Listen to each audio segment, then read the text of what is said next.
చూస్తేనే నోరు ఊరుతుంది కదా, తింటే ఘాటుగా ఉంటుంది కూడా. పండు మిరపకాయల పచ్చడి కావాల్సినవి: ముందుగా స్టవ్ ఆన్ చేసుకొని కడాయి పెట్టుకొని ఆయిల్ పోసుకుందాం. జీలకర్ర, ఆవాలు, మెంతులు వేసుకుందాం. ధనియాలు వేగాక శనగపప్పు వేసుకుందాం. మినప్పప్పు, నువ్వులు వేసుకొని వేపుకుందాం. దూరగా వేయించుకొని తీసుకుందాం. అదే కడాయిలో ఇంకొంచెం నూనె పోసుకొని మిరపకాయలు వేసుకుందాం. దూరగా వేయించుకొని తీసుకుందాం. ఇలా వేయించుకున్న మిక్సీకి వేసుకుందాం.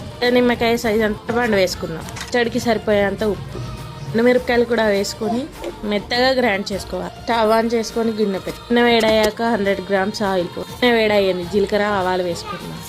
ఎల్లిపాయలు, శనగపప్పు కూడా, కరివేపాకు, ఎండుమిర్చి, పసుపు వేగిన తర్వాత పచ్చడి వేసుకుందాం. పచ్చడి రెడీ అయింది. స్మెల్ అదిరిపోయింది. Please do like, subscribe.